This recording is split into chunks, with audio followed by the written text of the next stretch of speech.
Bonjour à toi et bienvenue sur ce nouvel épisode du podcast au service du vivant. Et oui, il a changé de nom ce podcast, il est passé de J'inspire au service du vivant parce que c'était une évidence pour moi de remettre beaucoup plus d'importance au vivant qu'il y a en nous mais aussi tout autour de nous. Et pour ce nouvel épisode, on va accueillir une nouvelle invitée qui s'appelle Aurélie Dumas. Et avec Aurélie, eh bien, on va parler de ce vivant, de cette unicité, dans la matière en fait. Ça va pas du tout être perché. Vous allez voir qu'on va aborder cette dualité qu'on a en nous et comment ça se passe dans la matière, tout simplement. Et j'adore les mots qu'elle pose. Je trouve qu'elle joue beaucoup avec les mots et c'est magnifique. Alors je te souhaite une magnifique écoute et en plus à la fin, elle nous a fait un petit bonus, un petit cadeau que tu vas pouvoir même réécouter par la suite. Donc merci à Aurélie, on se retrouve tout de suite avec elle et je te souhaite une magnifique écoute. N'hésite pas à soutenir le podcast et à le partager autour de toi s'il t'inspire et s'il peut apporter, contribuer autour de toi, au vivant. Ce qui m'a vraiment donné envie de te proposer cet échange-là, Aurélie, c'est on se connaît pas depuis très très longtemps, tu vois, ça fait à peu près 2 ans. Bah, quand j'ai commencé l'académie de l'acte en fait avec Congruence, toi tu es assistante à ce moment-là et moi je suis stagiaire ou élève où en fait je viens découvrir ce parcours Congruence. Donc en fait on s'est vu déjà, on s'est côtoyé dans cet instant-là. Et puis après, petit à petit, on s'est pas vu énormément. Et après, on s'est revu un peu dans la suite de la formation, etc. Mais il y avait quand même quelque chose dans l'énergie qui venait me chercher de manière hyper positive par rapport à ce que tu dégageais. Et puis, bah, à la suite aussi de ces 2 années, moi, j'ai pu voir que j'ai pu changer, mais j'ai vu aussi comme ton énergie, comme ta posture aussi, elle a évolué et avec encore plus de sens dans le fait du vivant. Et là, on se retrouve ensemble justement pour parler de ça et j'avais envie de t'inviter à discuter de ça avec moi, tout ce qui est en lien avec le vivant. Donc aujourd'hui, on est là ensemble et j'ai envie vraiment d'aller voir avec toi qu'est-ce qui vit en toi, qu'est-ce qui vient de chercher, est-ce que ça a toujours été là, est-ce que ça... Bah, j'ai plein de questions en fait pour toi à ce moment-là. Mais avant, je vais te laisser te présenter parce qu'en fait, les auditeurs ne savent pas forcément qui tu es. Donc si je te pose la question, qui es-tu Aurélie? Que me réponds-tu? Solène, merci d'abord pour ton invitation. Bonjour à tes amis, nos amis qui nous regardent.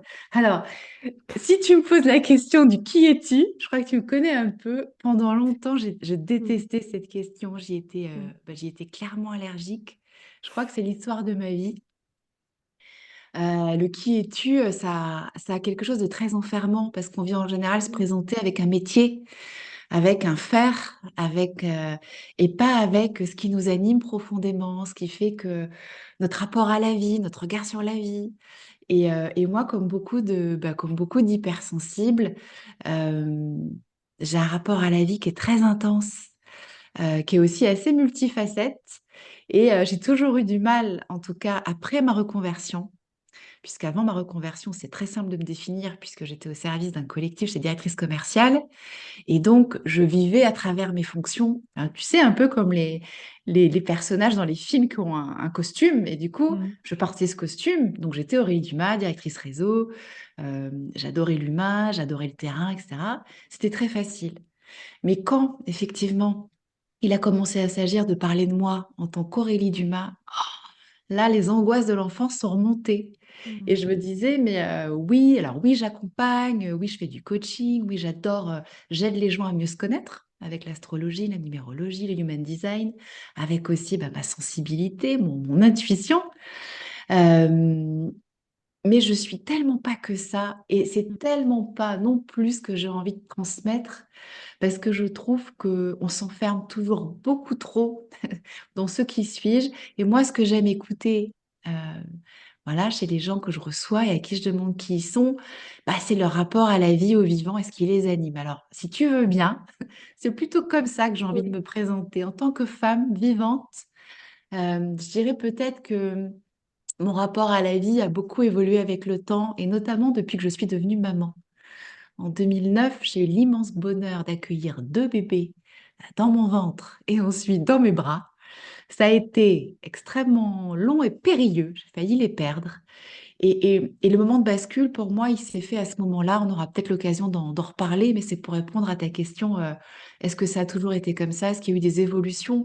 Non, j'ai été très coupée du vivant pendant longtemps, après y avoir été très connectée enfant, et je crois comme beaucoup d'entre nous, et c'est la grossesse qui m'a fait revenir très très fort sur le vivant. Je dirais que je me définirais d'abord comme une mère. Mon rôle de mère, de mes 2 filles, Constance, Chiara, m'a complètement, je sais pas comment je pourrais dire, mais m'a peut-être bonifiée, si j'ose dire en toute humilité.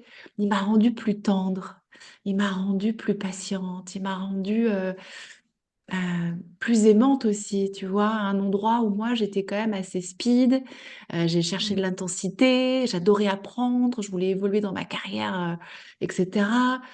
Et avec mes enfants, j'ai reconnecté ma petite fille intérieure, qui était complètement en friche, mais vraiment, mais alors, au fin fond de la forêt, enfermée quelque part, tellement elle avait souffert notamment. Et en fait, oui, je pense que grâce à elle, j'ai appris ce que voulait dire le mot prendre soin. À Mmh. commencer évidemment par elle et ensuite par moi, parce que c'est là où j'ai découvert que je prenais pas vraiment soin de moi, alors que j'avais l'impression que je prenais soin de moi, mais c'était pas vrai. Et puis en devenant mère de ces 2 enfants, j'ai vite compris qu'elle faisait que passer à travers moi. Vraiment. J'ai compris que j'étais comme une sorte de, je sais pas, de petite porte, de porte à travers laquelle elle passait. Et ça a créé quelque chose de... Je crois que je me suis encore plus émerveillée du vivant. Je n'en revenais pas d'avoir réussi dans ce petit corps à donner la vie à 2 bébés. Alors, j'en aurais eu un, ça aurait été pareil, j'en aurais eu 3, ça aurait été pareil, mais je me sentais tellement vivante, mais pas vivante pour faire quelque chose, pour être utile à mes équipes, pour être utile à mon DG ou je sais pas quoi, mais j'étais utile pour la vie. Je devenais un vecteur de vie. Oh, et ça, tu vois, ça me donne presque les larmes aux yeux quand j'en parle. Mmh. J'ai trouvé ça magnifique en me disant, mais ah ouais, en fait, j'avais jamais contacté ça en moi. Mmh. Et du coup, de fil en aiguille, elles ont grandi. Moi, j'ai beaucoup évolué voilà, dans ma spiritualité aussi. Et j'ai eu un espèce d'élan pour prendre soin. Et dans mes équipes à l'époque, donc directeurs régionaux, directrices de boutique, vendeuses, il y avait un magnifique terreau humain. Donc moi, j'étais très attachée à l'humain, un peu maternaliste peut-être. En revanche, ce que je constatais, c'est qu'en fait, la plupart des difficultés que je rencontrais étaient liées à une méconnaissance de soi. Dans le travail, on a un rapport à l'autorité Mmh. euh, particulier qui s'exprime. On n'a pas tous le même rapport au travail, on n'a pas tous le même rapport non plus au temps, à l'argent. On n'a pas non plus le même rapport à l'autre. Et du coup, il y avait énormément de fils qui s'entrecroisaient entre le pro et le perso, et tant que la personne n'était pas vraiment consciente, et pareil pour moi de l'autre côté du miroir, Mmh. évidemment, puisque moi, ça me faisait aussi travailler en miroir, et ben ça fluidifiait pas les relations. Voilà, donc à partir de là, j'ai décidé que je n'allais faire plus que ça, continuer moi à trouver mes outils pour apprendre à mieux me connaître et pour accompagner les hommes et les femmes et les jeunes à mieux se connaître, Mmh. pour ne pas peut-être prendre tous les détours que moi j'ai pris. Donc ce côté mère, c'est de prendre soin de la vie en chacun. C'est quelque chose qui est important pour moi parce que je sais à quel point moi ça m'a transformée, ça m'a fait du bien. Et donc si humblement je peux contribuer un petit peu à aider chacun à se sentir encore plus lui, encore plus vrai, encore plus authentique, sans les masques qu'on porte tous à un moment donné, et ben moi ça me fait voilà, ça me fait plaisir et je suis contente de me lever le matin. C'est Et puis peut-être, magnifique. voilà pour, tu vois, cette première facette, et peut-être une deuxième qui Mmh. peut peut-être donner un tableau encore plus complet de qui je suis. Et ben, au fait, pendant longtemps, je ne le pensais pas, mais une autre caractéristique, c'est mon hypersensibilité. J'ai longtemps porté un bouclier émotionnel, même physique, à tout point de vue, parce que je ressentais tout. Et que tout ressentir, ça fait mal au corps. En tout cas, moi, ça me faisait mal dans le corps quand j'étais petite. Et sans m'en rendre compte, évidemment, à l'époque, j'ai construit comme une sorte de bouclier et j'étais devenue alors à la fois une espèce de guerrière, une espèce de caméléon.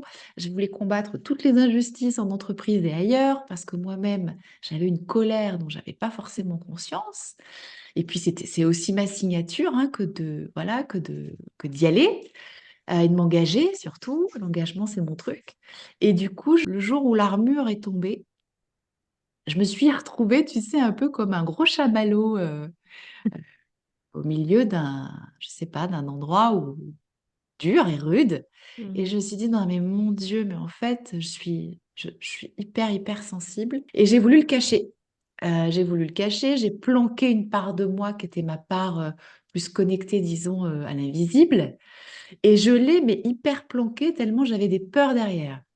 Et puis, grâce à ce magnifique accompagnement à l'Académie de l'Acte que tu as fait, mais que j'ai fait moi aussi avant toi, enfin ça Mhm. tu le sais, avec Arnaud Rioux, alors là, ouais, j'ai compris que j'avais non seulement une grande sensibilité, qu'il était temps de l'honorer, que ça faisait aussi partie du vivant, que c'est aussi ce qui faisait que j'étais profondément vivante, que du coup, ça nécessitait certainement que je change pas mal de choses dans ma vie voilà, pour épouser cette part de moi.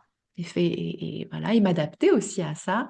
Et puis surtout, ça m'a mis en pleine tête cette espèce d'amour colossal que j'avais pour le vivant, cette espèce de colère abyssale que j'avais dans tout ce qui a trait à la destruction du vivant. Donc, que ce soit dans le cadre ouais, de l'écologie, de l'environnement, mais aussi dans des choses plus subtiles comme, tu sais, bâillonner les enfants qui pleurent, mettre des claques aux enfants qui cherchent à trop exprimer leurs émotions, etc., ou qui vont faire...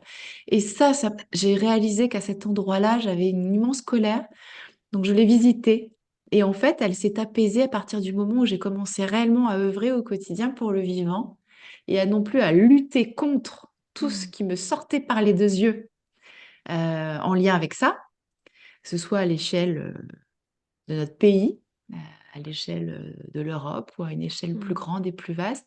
Mais j'ai décidé que j'allais, dans tout ce que j'allais faire, que ce soit mes accompagnements, que ce soit en tant qu'enseignante à l'Académie de l'Acte, ou que ce soit mes futurs projets que j'avais de podcasts, de livres, de partage.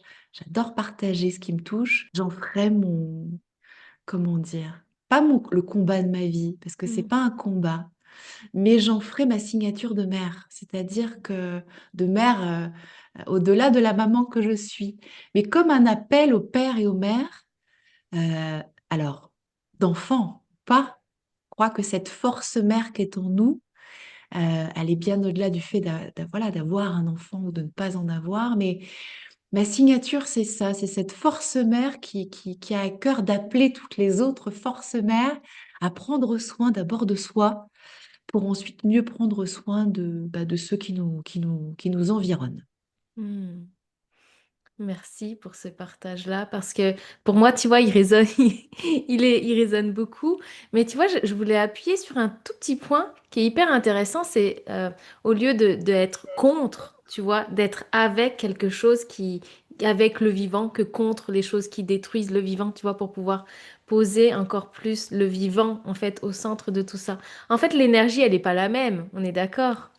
Ouais, tout à fait. Mm. L'énergie n'est pas la même, l'intention n'est pas la même. C'est-à-dire que dès lors qu'on est en combat contre quelque chose, mais ça tu le sais, je sais que tu le sais, Solène, dès lors qu'on est en combat contre quelque chose, c'est d'abord à nous qu'on fait du mal. Parce qu'on lutte contre soi, on lutte contre une part de nous qui ne connaît que la colère ou la tristesse pour s'exprimer. Et donc, alors moi, j'ai rien contre la colère et la tristesse, j'invite chacun à la contacter, à Mm. plonger dedans, à l'honorer, parce que c'est ce qui nous rend vivants. En revanche, moi, ce qui me fait du bien, c'est la légèreté. J'ai pas Mhm. toujours été très légère, hein.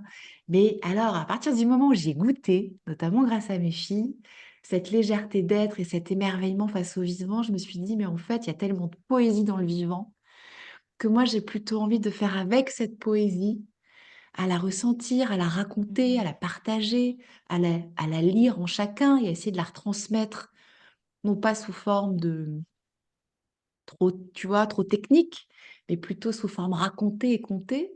Parce que dès lors qu'on épouse et qu'on fait avec, il Il y a quelque chose en nous qui se rassemble, et il y a quelque chose en nous qui est capable qui développe encore davantage d'énergie dans le corps, on le sent dans le corps, et qui nous pousse à aller en avant pour justement mettre à l'honneur ce qui nous touche.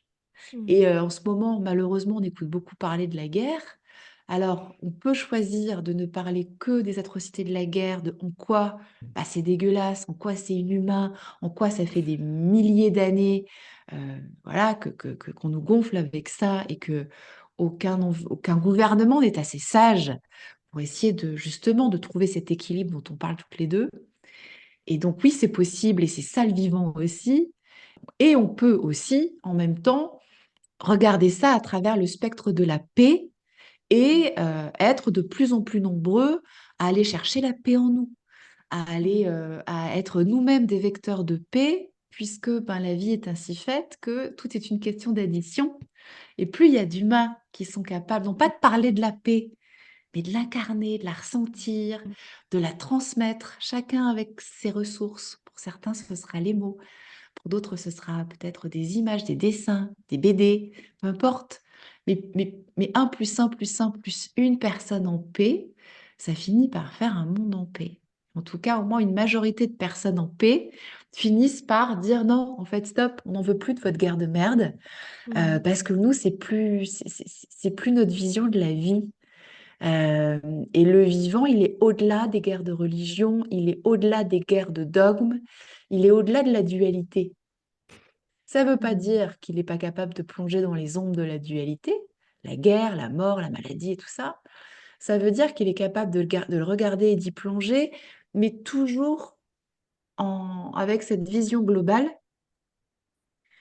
qui a pour but de rassembler, d'unir, d'équilibrer, a priori, deux choses opposées. Mm. Mais une chose n'est jamais isolée toute seule, il y a toujours son pendant opposé, l'autre polarité de l'autre côté, c'est la loi de polarité qui est bien connue. Et donc, je pense que là aussi, notre rôle de gardien du vivant à chacun, c'est d'abord en nous d'arriver d'équilibrer comme ça ces opposés en nous. Et une fois qu'on parvient à faire ça, alors il y a un truc en nous qui à la fois dit stop, qui dit non et qui ne veut Mm. plus des abus de pouvoir déjà dans notre vie à nous, dans notre famille à nous, pourquoi pas dans notre village, dans notre ville à nous, pour ceux qui sentent un élan en politique. Moi, c'est pas mon cas, mais je sais qu'il y en a et c'est très bien, chacun sa nature. Et puis ensuite, c'est comme ça qu'on renverse un pays. Là, il y a une jolie citation dont j'ai oublié les mots précisément, mais qui dit qu'en gros, la plus forte rébellion, la plus grande rébellion, c'est celle qu'on fait quand on apprend profondément à se connaître Mm. et à incarner profondément qui on est. C'est ça, en Mm. fait. Tu sais, ça me fait penser à, pendant que je t'écoutais, ça me fait penser à alors ce que j'ai entendu, je pense que c'est Arnaud d'ailleurs qui avait dû partager ça. C'est un chef de tribu qui vient enseigner et puis il y a quelqu'un qui lui pose la question, qu'est-ce qu'on peut faire pour aller sauver la forêt, l'Amazonie, etc. Et donc il a posé, pareil, j'ai pas les mots précisément, mais il a posé le fait déjà, j'ai pas besoin que toi tu viennes en Amazonie, juste occupe-toi déjà de ton propre jardin, tu vois. Et je Mm. trouve que c'est très symbolique. Et dans ta manière de partager, il y a aussi cette poésie, on la retrouve beaucoup dans tes partages, même en ayant fait une séance avec toi, etc. On la retrouve vraiment dans ta manière de poser les choses, etc. Et je trouve que ça met aussi en beauté tout le vivant, justement, qu'il peut y avoir bah, en nous, puis vraiment autour de nous. J'avais une question pour toi. Tes filles t'ont traversé, il s'est passé des choses. Est-ce que tu as eu tout de suite conscience de tout ça? Ou est-ce que c'est petit à petit que tu as senti que ça se mettait en route, que ça s'ouvrait sur d'autres choses? Tu vois, cette notion de mère, donc à la fois pour toi, puis dans l'ensemble, est-ce que c'est vraiment tout un cheminement pour toi? Ou est-ce qu'à un moment donné, ça t'a fait vraiment un fou, tu vois? Alors, c'est toujours compliqué, tu sais, d'être ou dans le blanc ou dans le noir, parce que c'est rarement comme ça, mais c'est plutôt la deuxième option du fou. Mm. C'est-à-dire que cette force mère là dont je te parle, je la sens depuis que je suis petite, où j'ai toujours eu hâte d'avoir des enfants, où je me suis toujours imaginé avoir des enfants. J'avais hâte d'accompagner des petits êtres à grandir. Donc et quand, du coup, profondément avec, leur papa, on a décidé d'avoir un enfant et lui n'en voulait qu'un, ça c'est marrant et moi, au moins 3 donc j'espérais avoir des jumeaux, c'était un vieux rêve de gamine. Donc j'avais déjà, si tu veux, cet immense appel de la maternité qui je le sentais préparer quelque chose de fort. Donc c'est déjà dès l'intention posée d'avoir un enfant que déjà ça a monté très, très fort. Le fait ensuite d'apprendre, de voir à la première échographie, la veille de mon anniversaire, qu'il y avait 2 bébés. Là, le foie dont tu parles est revenu, très, très fort, comme si ça me disait: «Bah, tu vois, tu rêvais d'avoir 2 enfants, tu rêvais d'avoir des jumeaux, des jumelles», alors pour plein de raisons qui tiennent à mon histoire, hein, et bien elles arrivent c'est comme si ça me disait, «Ça y est, c'est parti, la grande aventure de la maternité que tu attendais depuis toujours, elle est là». Et puis ensuite, à partir du moment où je les ai sentis bouger, une plus en bas, l'autre un petit peu plus là, sous l'estomac, ouais, là, la véritable poésie, ouais, ce regard poétique a vraiment commencé à naître quand j'ai commencé à les sentir bouger et c'est quand j'ai failli les perdre à plusieurs reprises, que j'ai passé un pacte avec la vie. J'avais pas de religion, je croyais à quelque chose de plus grand que moi, c'est ce que je disais à l'époque. J'aimais beaucoup la nature, donc j'avais observé que dans la nature, ben, voilà, parfois il y a des grossesses qui arrivent pas à terme et que, ben, la maman n'y peut pas toujours grand-chose, si ce n'est prendre soin d'elle pendant la grossesse. Donc, j'avais dit: «OK, si vraiment je ne dois pas avoir ces enfants et que mon corps n'est pas capable et qu'on n'est pas capable de conduire cette grossesse jusqu'au bout, alors il faudra bien que je l'accepte». Mais une autre partie de moi disait: «Mais tant qu'elles sont là et qu'il y a de la vie, moi je mets mais toute la vie, la joie, l'amour, Mmh. que je peux pour qu'à l'intérieur, elles ressentent mais toute ma joie et mon amour de les accueillir». Pas de pathos, pas de victimisation, juste, essayer de leur amener en fait, j'avais tellement peur qu'elles meurent que je me suis dit: «Eh ben, la seule chose que je puisse faire, c'est de leur amener de la vie», tu vois? Mmh. Et donc, bah, j'ai essayé de leur amener de la vie. Alors simplement, hein, j'ai pas fait des choses incroyables, je mettais de la musique, je leur parlais. J'avais mon chat à l'époque qui passait beaucoup de temps près de mon ventre, donc elle m'entendait aussi, elle sentait certainement les bienfaits des caresses de ce chat et cetera et cetera et donc, c'est à partir de ce moment-là que j'ai eu vraiment, j'ai senti cette force très forte d'amour qui montait dans mon corps. C'était Mmh. pas, ça venait du cœur, bien évidemment, j'avais le cœur comme ça, mais ça venait de mon corps et mon corps, moi, était tellement endormi depuis toujours que du coup, j'ai vraiment ressenti quelque chose de très animal et du coup, ça a réveillé mon corps. Donc, tu vois, ça a été très fort dès le départ, mais avec des moments. Et puis 3 jours après leur naissance en néonate, quand les médecins m'ont confirmé qu'il y avait plus de danger et qu'après quelques semaines, elles pourraient repartir avec moi, là, j'ai eu le dernier de me dire: «Mais alors à partir de maintenant, je vais pas être la meilleure mère du monde, je vais faire des erreurs comme tout le monde, je le sais bien». J'avais pas d'ambition d'être parfaite.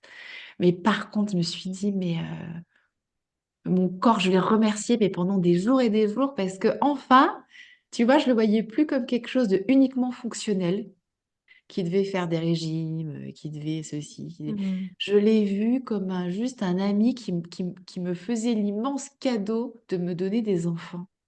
J'ai contacté ce qu'on appelle maintenant, tu vois, ce rapport sacré au corps et ça m'a plus jamais quittée. J'ai vraiment appris à m'aimer et à m'apporter beaucoup plus de douceur à partir de ce moment-là.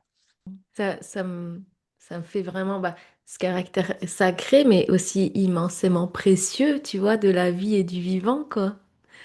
Que parfois on peut oublier quand on est pris dans une routine ou quand on a des défis quotidiens, et cetera et que du coup on a juste besoin de waouh! C'est juste absolument magique ce qui se passe là, tu vois? Tu vois ce que Merci. j'aimerais dire peut-être Mmh. aux femmes, aux hommes là qui nous écoutent et qui comme moi, ne sont comme j'ai pu l'être en tout cas pendant longtemps, ne sont pas à l'aise dans leur corps, moi, on m'a mis à la danse quand j'étais petite, c'était horrible. J'arrivais pas à me bouger là-dedans, c'était pas gracieux, on aurait dit un poteau.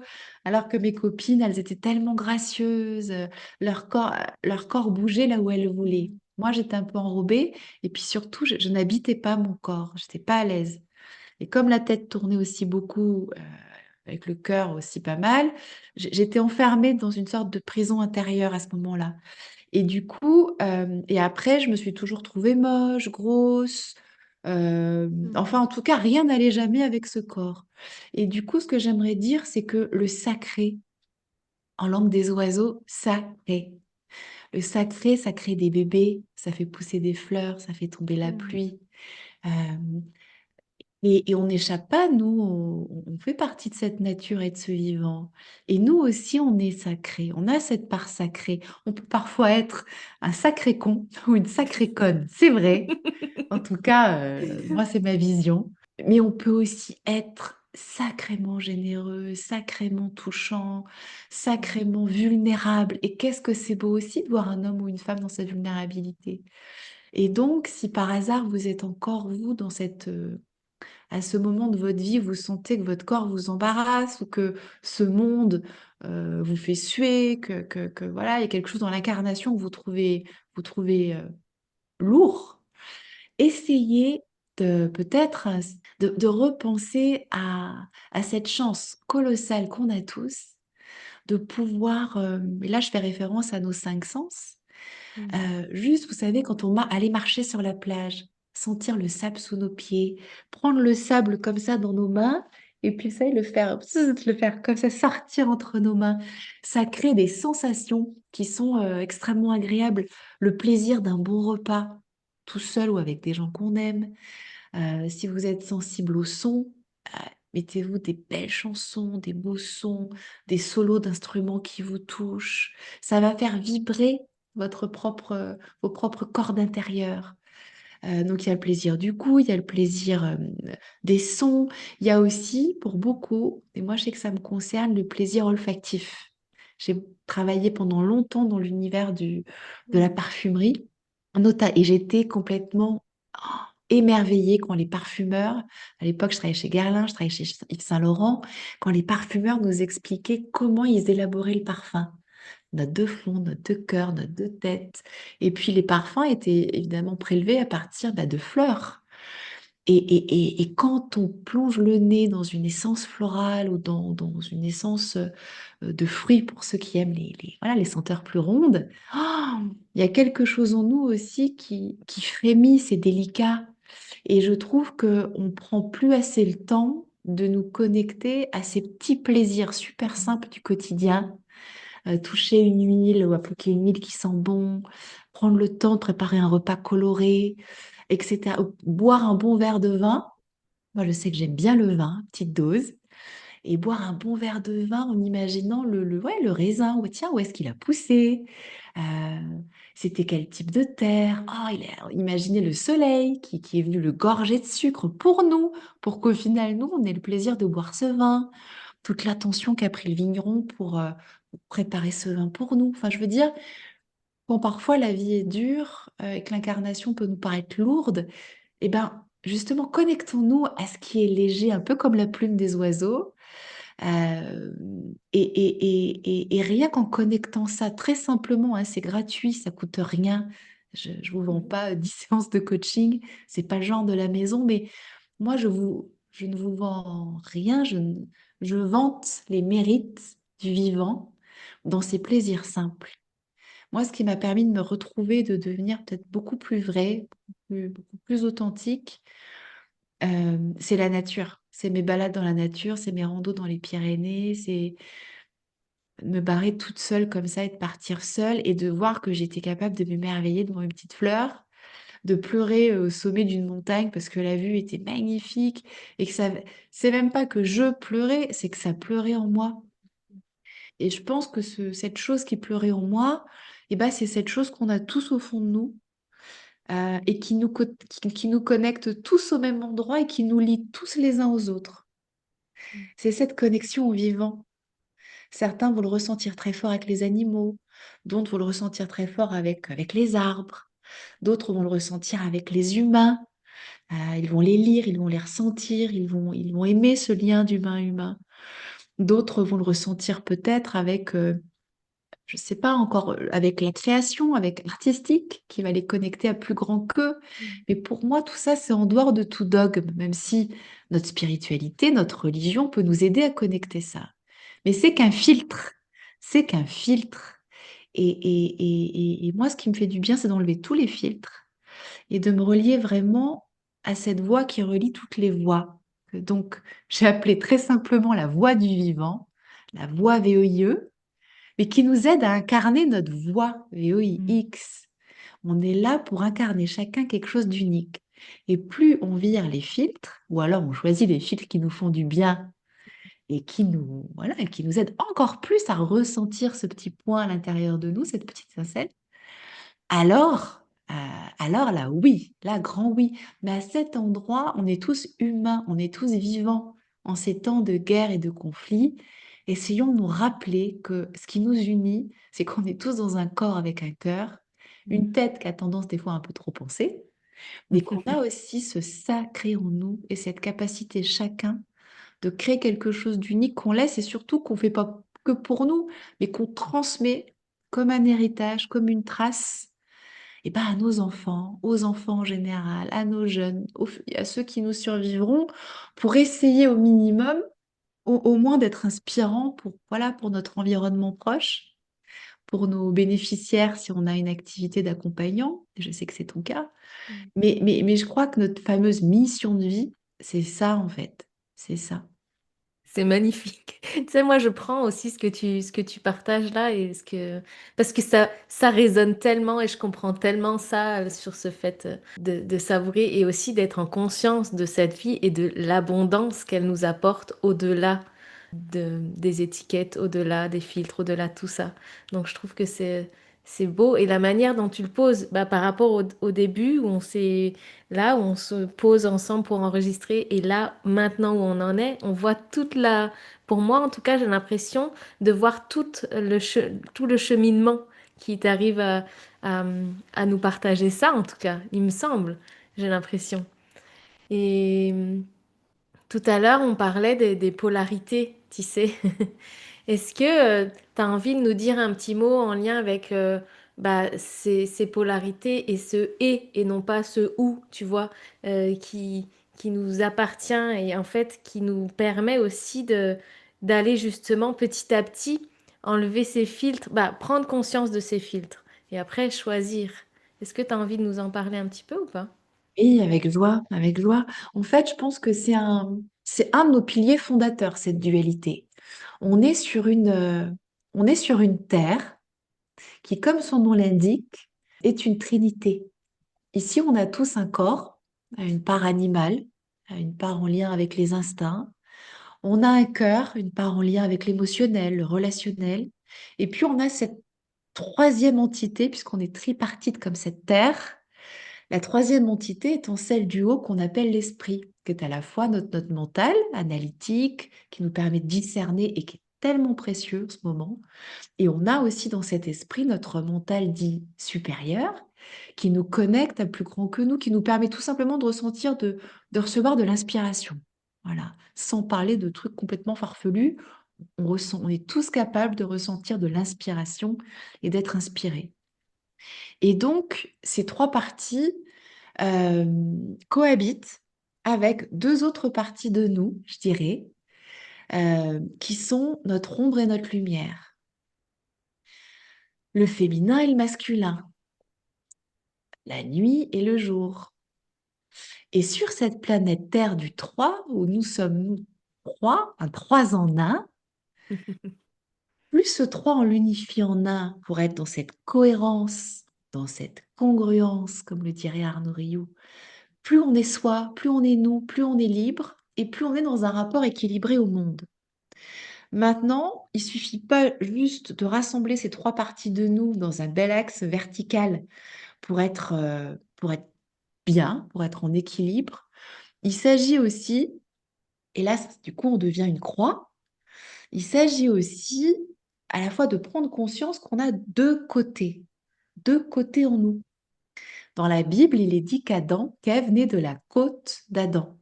Maintenant, pour les amoureux de la kabbalistique, qui connaissent un peu l'hébreu, la vraie traduction, c'est Ève née de l'autre côté. Autrement dit, Ève, c'est le féminin, Adam, c'est le masculin de l'être.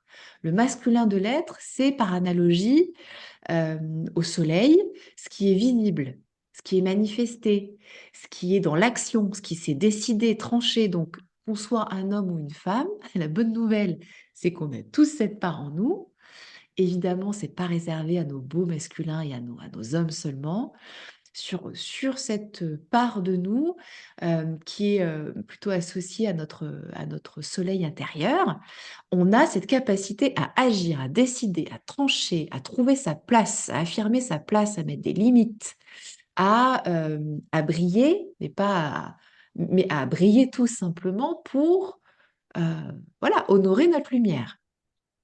Pas pour faire le kéké sur les réseaux sociaux, forcément. On peut, hein, c'est une expérience de vie. Mais à la base, c'est pas là pour ça. C'est fait pour nous aider à manifester, à agir, à passer à l'action. Et on a une autre partie de nous qui est la partie dite non manifestée, féminine, à ombre, en analogie à la lune, qui, elle, est notre intérieur. Il y a l'envers et il y a l'endroit. Il y a le monde de l'endroit, qui est en lien avec cette lumière dont je parlais, de nature masculine. Et on a cet envers, moi, qui me passionne personnellement et dont j'adore le langage, qui est le monde de l'envers, qui est le monde de notre intérieur. Ce Mm. monde intérieur, il est au noir. Il aspire à être révélé. C'est notre inconscient, c'est l'inconscient de Jung, dont Jung a beaucoup parlé, par exemple. Ce sont nos ombres. Mais elles n'ont rien de négatif, c'est vraiment ce qui est caché en nous. Donc ce sont, par analogie à la lune en astrologie, ce sont nos besoins intimes, nos besoins intérieurs. On la relie aussi à notre âme. Mm. C'est la partie en nous qui est remplie de mémoire.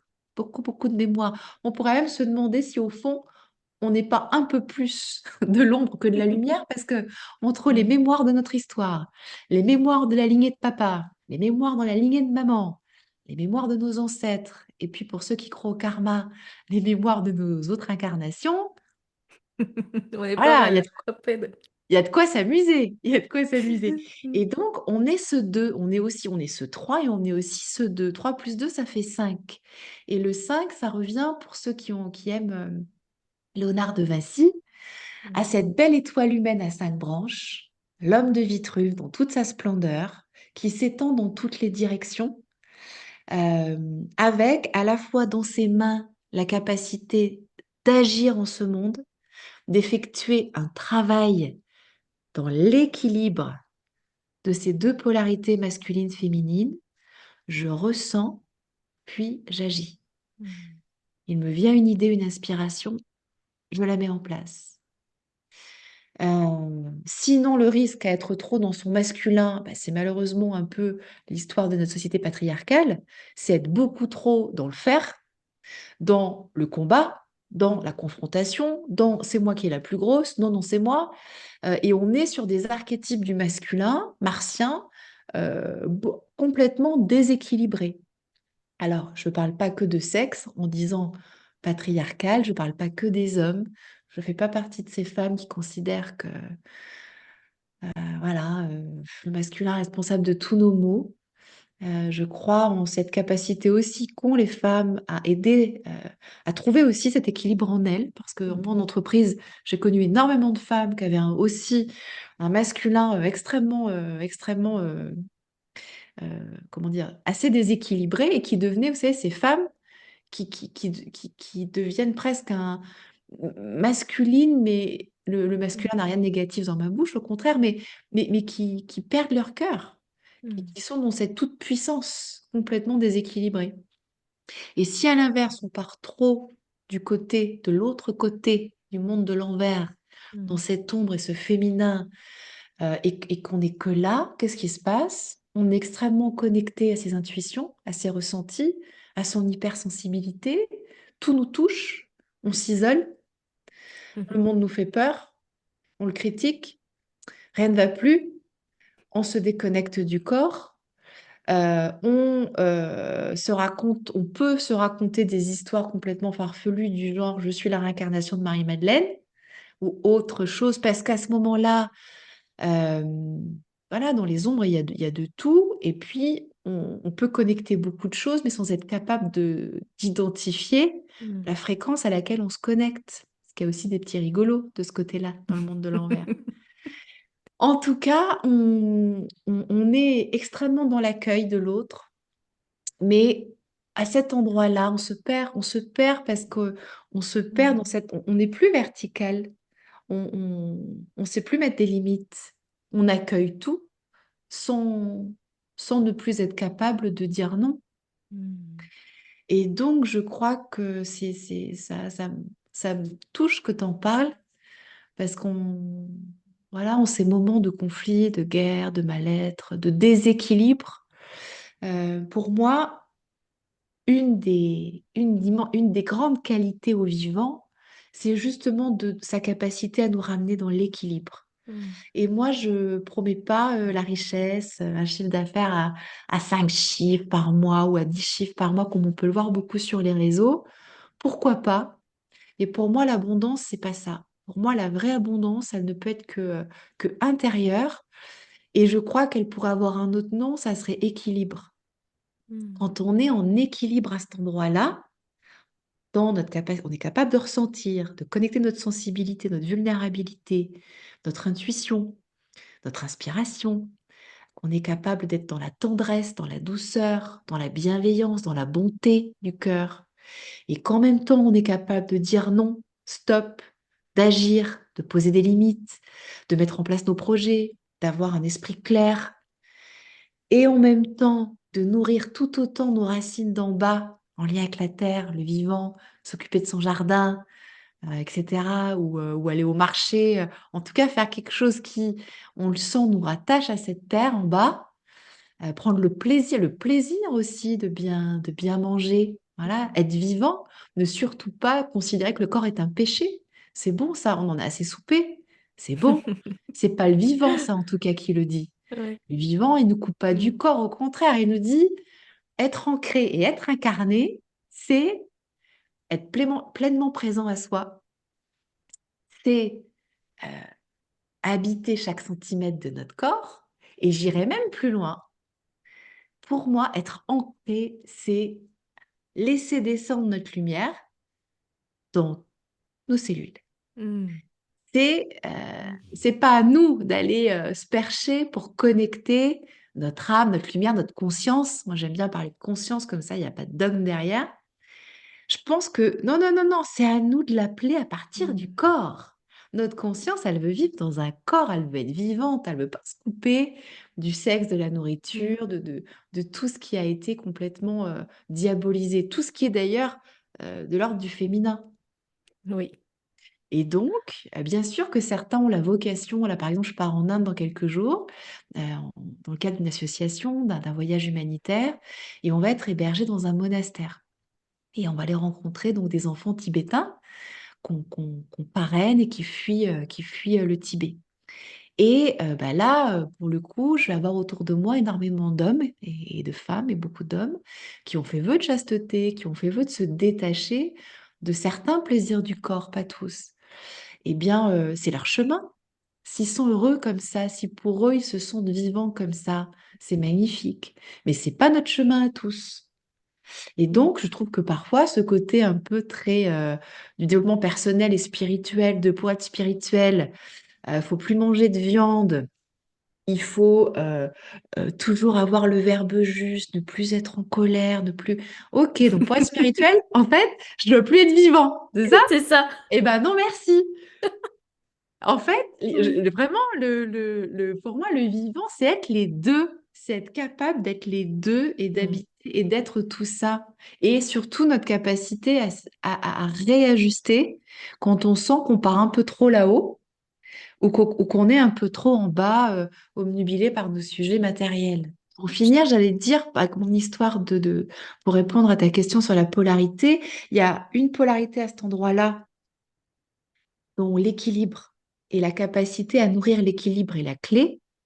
Plus on la nourrit, moins on la projette à l'extérieur. les hommes deviennent d'un seul coup beaucoup moins critiquables, ou Mhm. les femmes deviennent d'un seul coup beaucoup moins critiquables. Mais il y a une autre polarité qui est celle que je viens de décrire entre le haut et le bas, nos racines du ciel, les voix qui nous inspirent. Moi, il y a plein de voix, il y a plusieurs voix spirituelles qui m'inspirent, mais je sens que ma voix dans cette vie n'est pas de les incarner. Je m'en inspire, elles m'inspirent, mais dans cette vie, mon souhait, c'est d'incarner cette voix du vivant. Mon souhait, c'est d'être une femme vivante, complète, qui essaye le plus possible de trouver des clés pour équilibrer finalement ces quatre polarités. Mhm. Si j'ai été pendant longtemps plus dans la matérialité, à trop peu nourrir ma spiritualité, quand on s'est rencontrés, je passais là 4 ans, énormément de temps à nourrir, à reconnecter Mhm. mes racines d'en haut. Et petit à petit, tac, tac, tac, et là j'en suis à peu près là, et je le cultive, hein, parce qu'il y a des matins, je me lève, Mhm. je suis là, ou je suis là. Mais mon travail d'être humain et de gardienne du vivant en moi, c'est de faire cet équilibre autant que je peux chaque jour pour essayer d'équilibrer. Et quand je suis là, je suis où? Je suis dans mon cœur. Et donc je suis bien. Mhm. Mhm. Merci. Je sais pas comment ça résonne pour toutes les personnes qui nous écoutent, mais certainement il y a eu pas mal d'exemples que tu as pu citer et toujours avec cette poésie, j'adore. Mais en tout cas, tu poses vraiment les choses et n'hésitez pas à vraiment aller voir et aller observer ces deux notions-là dont tu parles en fait. Je pourrais rester super longtemps en fait juste à t'écouter. Ça fait un petit moment déjà qu'on est ensemble là, mais qu'est-ce que tu aimerais partager là aux auditeurs pour finir tranquillement cet épisode? Qu'est-ce que tu aurais envie de leur partager en plus déjà de tout ce que tu as partagé déjà, parce que c'est assez riche. Alors oui, j'avais pensé à un petit cadeau, un petit quelque chose qui nous, voilà, pour nous relier tous ensemble à la fin de cet échange. Parce que voilà, tout ce qui nous relie nous fait tellement du bien en ce moment on va pas se priver de Non. ça. Et en fait, dans cette voix du vivant, il y a une voix que j'aime beaucoup, qui est la voix de la chouette. La voix de la chouette, c'est une voix qui nous ramène dans notre ombre, dans notre féminin intérieur, dans le monde de nos mystères. Samhain vient de passer, nous sommes en Mm. plein dans la saison sombre, encore pour un petit moment, hein, jusqu'à la sortie de l'hiver. Et j'avais envie de vous lire voilà, un petit mot que j'ai écrit sur l'esprit de la chouette, que la chouette m'a soufflé, euh, Mm. pour nous inviter chacun à rentrer en nous et puis à méditer certains, voilà, à méditer sur l'ombre, nos mystères, et vous verrez, étant donné que notre voix VOIE a vocation à être exprimée par notre voix VOIX, et c'est tout le sens de, voilà, de ce que je souhaite amener dans cette vie, eh bien, vous allez voir qu'à la fin, elle nous questionne sur notre cri, sur Mm. notre voix. Quelle est notre voix à nous, à nous? Donc, si ça te dit, Solène, peut terminer là-dessus, C'est parfait. Merci à toi déjà de nous partager ça. C'est vraiment un véritable cadeau. avec joie, Abondance. Mm. avec joie. Et alors, je vais vous inviter, si vous voulez bien, pour ceux qui le souhaitent, à fermer les yeux. Parce que quand on ferme les yeux, on ferme un sens et les autres sont du coup beaucoup plus ouverts. Je suis l'esprit de la chouette. J'habite tes profondeurs. Je réside là où tu pensais qu'il n'y avait rien. Je proviens du néant de ta nuit, au moment où tu t'y attends le moins. Je me montre uniquement lorsque ta propre lumière est éteinte. J'apparais dans l'espace sombre où la nuit danse a recouvert toutes tes envies et tes certitudes. Je t'apparais quand tu ne sais plus quoi penser. J'apparais quand tu ne sais plus qui tu es. Je fais battre mes ailes dans le silence de l'obscurité pour t'enseigner une vigilance qui n'a pas besoin d'yeux pour voir. Je t'invite à perdre la vue pour un temps et à décupler ta capacité à voir dans le néant. J'indique ma présence par un cri strident, non pas pour te faire claquer des dents, mais pour t'inviter à crier toi aussi. Oser crier dans la nuit et en recevoir l'écho sans craindre de réveiller un quelconque démon tapi dans l'obscurité. Juste crier dans l'épaisseur de la nuit et goûter à la liberté de se dire sans mots et sans images, mais seulement dans un cri. Que cela te plaise ou non, tu es aussi un animal et tu n'as pas été conçu uniquement pour vivre sous la lumière du jour. Tu es aussi un animal nocturne à qui la vision a été retirée afin de t'inviter à ne plus rien voir pour ne plus rien analyser, pour t'inviter à goûter la profondeur et la beauté des nuits étoilées, ainsi qu'à la puissance de feu des ciels orageux. Si tu retires tes mots et tes habits, quel est ton cri à toi? Oserais-tu hurler seul dans la nuit et accueillir ton écho? Ou bien es-tu trop bien élevé pour prendre le risque de montrer au monde le puissant animal tapi dans ton obscurité?